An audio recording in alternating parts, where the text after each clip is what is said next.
Thank you for joining me on my next video. Please subscribe if you haven't already. It helps me to make more videos. In this video I've got a 2013 Acura MDX. Yesterday some lights started to come on. So the first one is the Check Emission System, as you can see here on the dash. The next is the Check VSA System, Vehicle Stability Assist, and then it says Check Trailer Stability Assist. So don't worry about this one here, Check TPMS System. This one here is because I've got snow tires on and some of the sensors in the snow tires in the rims are not working. So I'm going to ignore this one here. So what I'm going to do is I've got my Octail plugged in. I'm not promoting Octail, but that's what I'm using here to pull up the codes, and I'm just going to see what codes are coming up. Hang tight. So the scan has completed, and the return is a P0339 Crankshaft Position Sensor Circuit Intermittent. Okay, so I've ordered the sensor from Rock Auto. I'm not promoting them, but I do like buying from them. So they have different lines for their particular products. You have your economy, your standard, and sometimes depending on the product you're buying, it could have higher end stuff. So I bought the Denso, which was on the higher end of the scale. I figured I'm going to be keeping this car for a lot longer, so I don't want to put anything in here that's going to cause me grief in the future. So this is what I bought, the Denso. That's the part number on it. I'll put it in the description as well. So let's open this up, see what it looks like.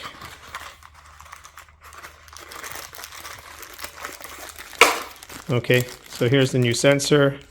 Not sure if you could see, but there's the seal on it as well. Be careful, make sure the one that you buy does include the seal. There's a seal right there, it's a black.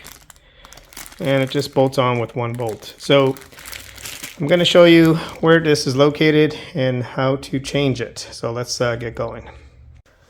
Okay, so I've got the car jacked up. I've got two jacks. I've got a floor jack on the frame of the vehicle. I've got a jack stand on the pinch weld. I've got a block on the back. The emergency brake is on, so as you can tell, I like to have contingency, making sure everything's okay. Safety is number one. I don't want to be underneath the vehicle. Something happens, car rolls back, or it falls, and bye-bye. So let's get that tire off and get going. Okay, so I've removed the tire, and just going to try to give you a reference point as to where this sensor is located. Here's your oil screw to change your oil. As you come back here, just towards here. So just to, once again, as a reference point, here's your oil pan. There's your screw to change your oil. Just kind of come towards the back, and you'll see this cover right here. What you want to do is remove those two 10mm bolts. There's one on that side and one on this side. So once we remove the cover, we should be able to access the sensor and remove the screw attaching the sensor. So the bolts were easy to crack with a 3/8 ratchet. Now I'm just using a screw type of with a socket on the end just to remove the screws. So I'm trying to get that focus. I know my camera's looking somewhere else. It's focusing somewhere else, so let's try to keep that focus for you. Okay, there's the one screw's off, and as I mentioned, the other one's behind here. I'm not going to bore you with the details of removing the screws, but let me get that done.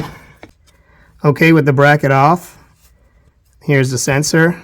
Don't unplug it yet. Just remove the bolt, pull it out, pull it towards you, and then you can remove the connector. So let's do that. That's also a 10mm socket.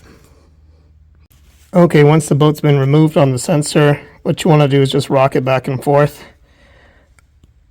and that should release it, and you can pull the sensor out. Well, I think what you should do is release it from here first. It's just kind of clipped up there, so it gives you a little bit more. There you go, there's your sensor. So now what we're going to do is we're going to disconnect it. And I don't think I'm going to be able to do this with one hand, so what I'm going to do off camera is just remove this and tell you how I removed it. Okay, so I managed to get the connector off. I'm going to share with you my experience here. They're always a pain getting these things off because half the time you have no idea how to remove them. And you don't want to break them or do anything that's going to cause any problems. So first of all, because I was going to use a screwdriver, I want to make sure I wasn't going to touch anything and cause any issues. So I disconnected the negative battery cable. So then what I did is I looked at the new sensor. Here's the old one, but it's the same. Notice there's a clip on this side here on the plastic, which kind of holds down the connector. So what I ended up doing is just taking a very small screwdriver and basically just putting it between, kind of like this. I kind of went